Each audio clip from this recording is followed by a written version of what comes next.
सबसे पहले गणेश जी की पूजा क्यों की जाती है? हिंदू धर्म में किसी भी शुभ कार्य की शुरुआत भगवान श्री गणेश जी की पूजा से करने की परंपरा अत्यंत प्राचीन और महत्वपूर्ण मानी जाती है। चाहे विवाह हो, गृह प्रवेश, नई दुकान का उद्घाटन, परीक्षा, यात्रा या कोई भी नया काम, सबसे पहले गणेश जी का स्मरण और पूजन किया जाता है।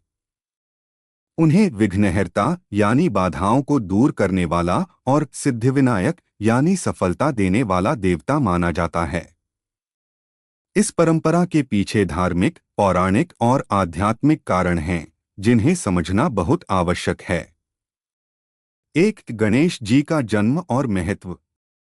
पौराणिक कथा के अनुसार माता पार्वती ने अपने शरीर के उपटन से एक बालक का निर्माण किया और उसे द्वार पर पहरा देने के लिए कहा। जब भगवान शिव वहां आए और बालक ने उन्हें अंदर जाने से रोका, तो क्रोधित होकर शिव जी ने उसका सिर काट दिया। बाद में माता पार्वती के आग्रह पर भगवान शिव ने हाथी का सिर लगाकर उस बालक को पुनर्जीवित किया और उसे गणों का ईश्वर यानी गणेश बना दिया। साथ ही उन्होंने यह वरदान दिया कि किसी भी शुभ कार्य से पहले गणेश जी की पूजा की जाएगी। 2, विघ्नहर्ता का स्वरूप। गणेश जी को विघ्नहर्ता कहा जाता है क्योंकि वे जीवन में आने वाली सभी बाधाओं और परेशानियों को दूर करते हैं। जब हम कोई नया कार्य शुरू करते हैं तो कई प्रकार की अड़चनें आ सकती हैं, मानसिक, शारीरिक या बाहरी। गणेश जी की पूजा करने से इन बाधाओं का निवारण होता है और कार्य सुचारू रूप से पूर्ण होता है। 3, बुद्धि और ज्ञान के देवता। गणेश जी को बुद्धि, विवेक और ज्ञान का देवता माना जाता है। उनका बड़ा सिर हमें यह सिखाता है कि हमें हमेशा बड़ा सोचने की आदत डालनी चाहिए। उनकी छोटी आंखें एकाग्रता का प्रतीक हैं और बड़े कान यह दर्शाते हैं कि हमें दूसरों की बात ध्यान से सुननी चाहिए। इसलिए किसी भी कार्य की शुरुआत में उनका स्मरण हमें सही निर्णय लेने की क्षमता प्रदान करता है। 4, प्रथम पूज्य होने का वरदान। एक कथा के अनुसार एक बार सभी देवताओं में यह विवाद हुआ कि सबसे पहले पूजा किसकी होनी चाहिए। तब भगवान शिव ने एक प्रतियोगिता रखी, जो तीनों लोकों की परिक्रमा करके सबसे पहले लौटेगा, वही प्रथम पूज्य होगा।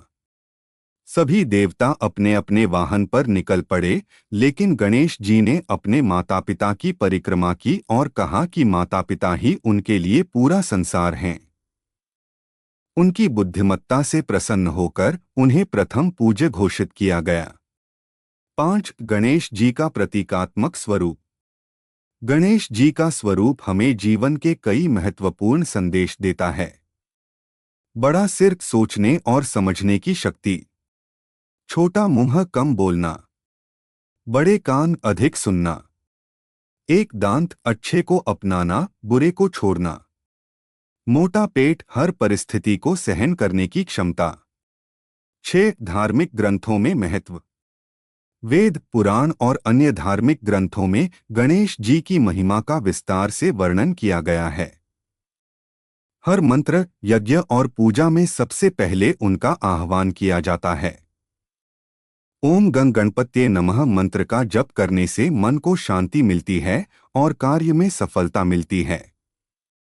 7, जीवन में सफलता का मार्ग। जब हम गणेश जी की पूजा करते हैं तो यह केवल एक धार्मिक क्रिया नहीं होती, बल्कि यह हमें मानसिक रूप से तैयार करती है। यह हमारे अंदर आत्मविश्वास बढ़ाती है, नकारात्मकता को दूर करती है और हमें सकारात्मक ऊर्जा प्रदान करती है। 8, आधुनिक जीवन में महत्व। आज के व्यस्त और तनावपूर्ण जीवन में भी गणेश जी की पूजा का महत्व कम नहीं हुआ है। लोग नए प्रोजेक्ट, नौकरी, बिजनेस या पढ़ाई शुरू करने से पहले गणेश जी का आशीर्वाद लेते हैं। इससे उन्हें मानसिक शांति और आत्मबल मिलता है। 9, गणेश पूजा की विधि। गणेश जी की पूजा बहुत सरल होती है। सुबह स्नान करके साफ वस्त्र पहनें। गणेश जी की मूर्ति या तस्वीर के सामने दीपक जलाएं। फूल, दूर्वा और मोदक अर्पित करें। गणेश मंत्र का जप करें। सच्चे मन से प्रार्थना करें। 10 निष्कर्ष। गणेश जी की पूजा सबसे पहले करने की परंपरा केवल एक धार्मिक नियम नहीं है, बल्कि यह हमारे जीवन को सही दिशा देने का एक माध्यम है। यह हमें सिखाती है कि किसी भी कार्य की शुरुआत सकारात्मक सोच, बुद्धि और आत्मविश्वास के साथ करनी चाहिए। इसलिए जब भी आप कोई नया काम शुरू करें, तो सबसे पहले गणेश जी का स्मरण करें। इससे न केवल आपके कार्य में सफलता मिलेगी, बल्कि आपका जीवन भी सुख, शांति और समृद्धि से भर जाएगा। वक्रतुंड महाकाय सूर्यकोटि समप्रभ, निर्विघ्नं कुरु मे देव सर्वकार्येषु सर्वदा। यह श्लोक हमें याद दिलाता है कि गणेश जी की कृपा से हमारे सभी कार्य बिना किसी बाधा के सफल हो सकते हैं।